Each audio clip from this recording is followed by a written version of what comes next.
Sige, otro, murag il ang paborot og balon.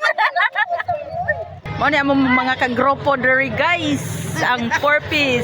Grabe early bird kay mga porpis oy. Oh, kinsay nangita kang kabirat, las kabirat diri oh, daghan kay grupo ni kabirat mga porpis diri. Hapit na dagpa si kabirat, gaba-gabaan si kabirat. Hoy, para ang taga-barangay.